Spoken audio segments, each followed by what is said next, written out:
I've done a review of Zenless Zone Zero in the past, but several months down the line I figured I'd revisit it due to some changes that have occurred over several updates. But most importantly, I ended up spending some money to get S rank and B, and wouldn't it be nice to make that a tax-deductible expense? So here we are. Actually, the topic of today's video is specifically about TV mode and how I think the main story suffers a great deal with its removal. It's an example of what I don't like about free-to-play games and gacha games and things like that, other than the, other obvious stuff with spending money and the gambling aspect.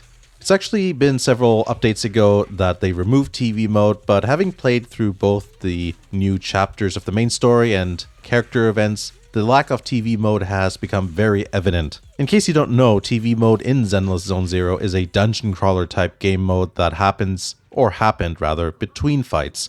You navigate around maze-like paths, fighting enemies, solving puzzles, etc. Because of some people complaining, the game mode has been removed. You can still turn it on for early chapters and character stories that came out before the change, if I understand correctly, but new content does not include TV mode, plus there's that one game mode in the Outpost. My view on the matter is that the exclusion of TV mode in the main story and character missions is detrimental to my enjoyment of the game. It's not even that I love the game mode so much, but rather that it fleshes out so much of the story and the world. Here's the thing, the main character is a proxy. The whole point of a proxy is to guide clients through the holo. You aren't physically in the holo, but rather you control a bangbu. When you're in TV mode, you're doing the proxy's job. With that removed, you remove the entire experience of what the point of a proxy is to begin with. And that applies to Fairy as well. Fairy helps you out in various ways, going so far as to handhold you through everything if you're completely incompetent. It doesn't really matter that the TV mode in the story wasn't that hard to begin with or whatever. The TV mode was a way to experience what the proxies experience. And it's also about the pacing of the story. Like the character interactions in TV mode, they don't talk all the time, and it allows some space between dialogue that feels natural. You also get a sense of the layout of the location you're at, as the TV mode allows for an interesting interpretation of locations, and you feel like you're really working together with the characters. An excellent example is the Twin Ballet Tower mission you do with Victoria Housekeeping. You get a sense of the layout as you try and restore the power and turn the lights on in the buildings. There's moments where you split up and interact with characters in different locations. You're doing your job as a proxy and you're really contributing to the story.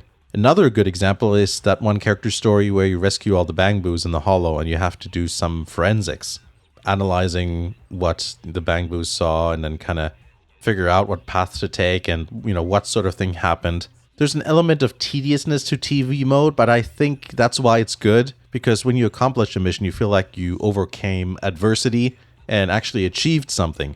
On top of that, there's the music that has a huge contribution to the experience, and that only happens in TV mode. So the music that plays as you explore really sets the mood. Often there's like a bit of tension, an ominous feeling like there's something about to come up. And then when you have to fight, the music transitions into a really pumped up version of that exploration music.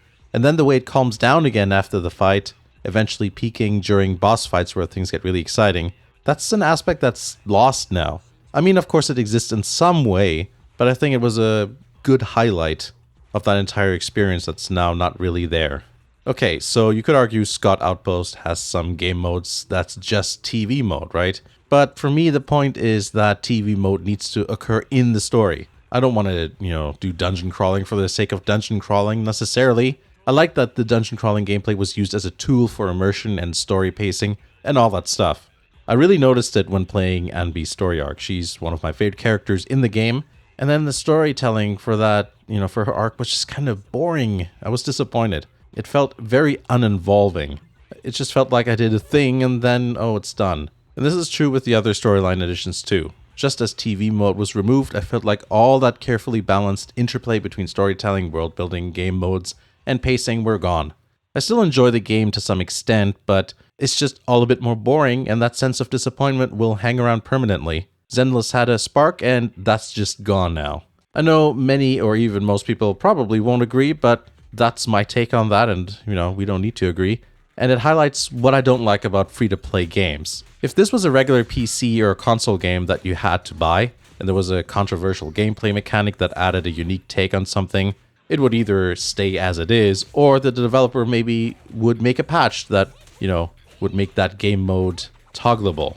So, on or off. So that way everyone has a good time. But this is a free-to-play game.